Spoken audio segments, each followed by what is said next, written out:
Okay. No. Let's hear it. This is a dangerous place. Welcome back to Moving Pictures. I'm your host, Predacon Paul. He's your other host, Decepticon Doug. We are joined by the lovely, the beautiful Miss Jamie, and there's Allie. Rude. So we just finished watching Thor Ragnarok, the latest in Marvel's epic cinematic universe. So these feelings are going to be kind of fresh. I feel like I haven't had a time too much to digest the film and really kind of think about it from a very critical standpoint. So yeah, here's our nice fresh review of the film.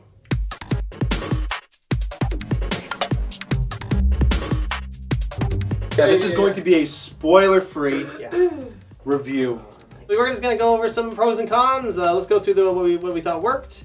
What did I like? You know what? I enjoy it. I think anything in the Marvel Universe I've really enjoyed how they've portrayed the characters and staying relatively true to the comic books. And so I think I love it still for that reason, but same for anything in the Marvel Cinema Universe. What I was a fan of was actually the character development that happened throughout the Thor movies. There's more of the brotherly dynamics, how one responds to constant jokes and unpredictability and then being able to just see past that. Or even seeing that there is potential in more than just the caricature that someone takes place in. And I am enjoying that people are or the characters are breaking out of that mold a bit. I'm going to say that I agree with that point. There's the brother aspect, me being a twin brother myself. There is like that overall arc and that overall theme in this movie about, you got Thor and Loki, they're brothers, right? And then you've got Hulk and Thor. You could be brothers and still not be related. I think just like with siblings, especially in childhood when you're treated kind of as the same person and then trying to break that identity and growing. There was a specific line that actually resonated with myself, that you are more than what you have been described as or what people tell you to be.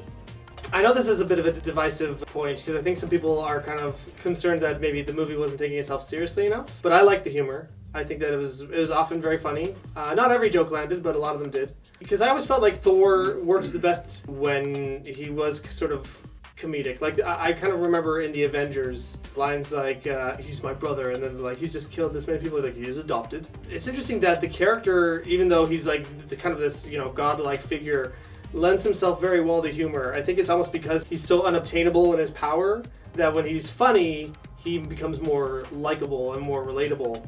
And so that kind of, I feel like, is working more humor into this one, worked in its favor. Sometimes the Marvel movies kind of take humor, like they try too hard to be funny, and you kind of wish that they took it themselves more seriously, but I feel like this one kind of balanced itself a little bit better. What I really liked in this movie was the action sequences and a lot of the fights. I thought the fights were great. I thought they were better than some of the other movies.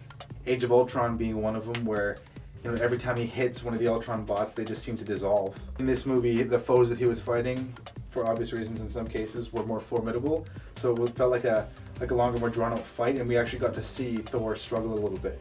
Can I add to something that I really liked? Sure. Kate Blanchett as Hela.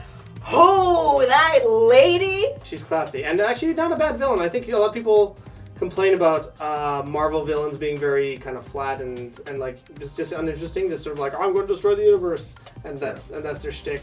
Today, I will destroy the Earth. She had a little more motivation and drive, and was, and at the very least, well performed. She was hella ambitious. Hey! She was probably my favorite character in the movie. Mm-hmm. Yeah. I personally like the insect guy with the blades. The whole time in the background, he's just like, I just was like, just not accentuated whatsoever. And I was just watching him going like, he's really having a good time. Yeah, he's still going at it. What didn't work, Jamie? What didn't work? The humor was too... Okay. I agree. Sorry. Yes, Sorry. I agree. Thank you. And not all the humor. Like I said, divisive. I enjoyed some of the humor. Like some of the things that could have just been naturally funny without more spoilers were there. Those were great key points, but then it was like they were like forcing. They're like more humor, like just kind of shoving it in, and I'm like, okay, stop. Like at some point, it's too much. Marvel became known for its being a funny action movie, and it's like, we gotta be funny, you gotta put the funny, and people won't like it if it's not funny. Yeah. There's certain moments where you can let a heavy moment just be a heavy moment. If you inject humor into it, especially right afterwards for that punchline, it diminishes the gravity of what just happened. Just let the audience take it in. We're adults, we can take it. Oh, I'm outnumbered here. They did hire a comedy director to do this one, known for making very awkward New Zealand comedies. You bring in a comedic director, you're gonna get a comedic film, I think. I have a few quarrels with it. The first, You get one. so one of the first ones is actually, I disagree with your statement of like, this is a lot more, I guess, heavy punching than the rest of the MCU movies. Winter Soldier was actually a much better action movie when it came to the physical features of it. That one's a pretty good one. Yeah, Winter Soldier is probably my favorite of all the MCU movies. I didn't feel what you felt during the movie, where it was like the whole like, yeah, you go get him, or like the sympathetic pains, like, oh, that looked like that hurt. I didn't feel that. I felt that definitely in Winter Soldier. I think that Captain America and Thor, they kind of demand different kinds of action, though. Captain America is going to be like much more down to earth when he's fighting, so that I guess that lends itself to like the feeling the punches. That's why I dispute his claim. Like you said, you've got street levelers like the Black Panther, and you've got Captain America. Being a street leveler, most of the fight scenes were like well choreographed song and dances where 30 hits in like a minute, where they're doing flips and throwing knives and shield and all that stuff, right? But in this one, especially with the physics of how Thor fights with and without the hammer, like they added a whole new element because we didn't have everybody else involved. It was just watching Thor do his thing in a way that I felt they did much better than the two previous Thor movies. Okay, so if we're talking strictly the Thor movies, I totally agree with you. The story that followed Thor, I felt was dull compared to Heimdall's story, or even, I forgot the other character's name, but I thought that there were a lot more interesting stories than Thor's, and I can't say why without spoiling it. But You felt like the A plot wasn't as interesting as the B and C exactly, I plots. thought the B plot it had a lot more substance to Substance, it. yeah. So my major complaint is actually in the film's marketing. I'm conflicted because like they have to sell the tickets, and this is sort of like one of the big selling points. But I honestly feel like they shouldn't have revealed that Hulk was going to be in the movie.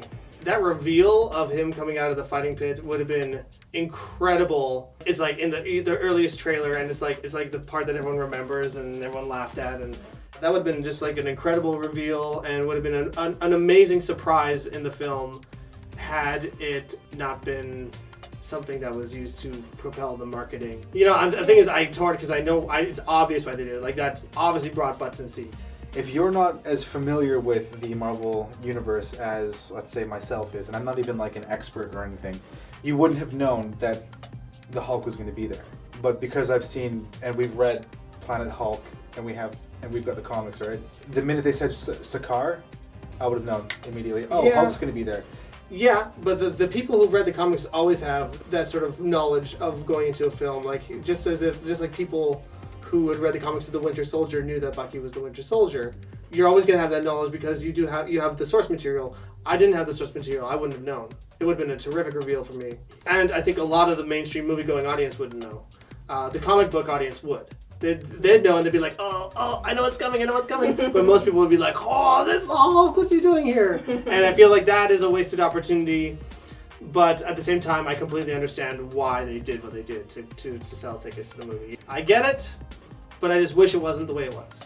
Did you think that showing Mjolnir being destroyed in the trailer, was that also a reveal that should not have been shown? Yeah, that would have been nice too.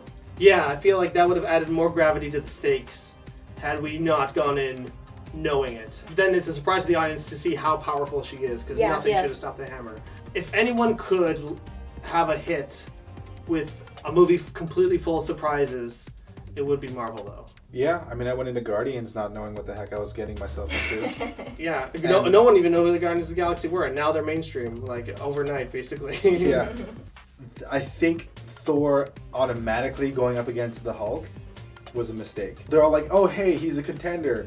I brought a contender. He's a fighter, blah, blah, blah. He's like, okay, we'll just put him up against Hulk. I'm sure Doug was a contender, too. But Oh, no, that's right. Not Doug. Not me. they should have put him up against somebody who they would have thought, oh yeah, he's gonna smash this new guy, and then Thor could have been like, all right, and then kicked his ass, and they went, oh, okay, that's what we're dealing with. Okay, you can go up against him now. There was no like build up into that big fight, that big reveal. That it's the Hulk. If you didn't see the trailers, I feel like that in itself is a missed opportunity as well. That way you could see how he stacks, like an Asgardian stacks up against the galaxy's best before they get to the strongest there is. Based on what? Did they see him as a contender for Yeah, he threw some guy 100 feet. So what? Yeah. There's like 1 million people in the MCU that can do that. You can never go wrong with more arena battles. Ayo. I love arena battles. Yeah. Me too. Yeah, that's one of the reasons. Like my favorite parts in Gladiator. Oh hell yeah! So what did you, dear audience, think about Thor Ragnarok? Please let us know in the comments below. Like, subscribe, tell your friends, tell your mom. As always, tell your mom. Have a good week, and thanks for watching.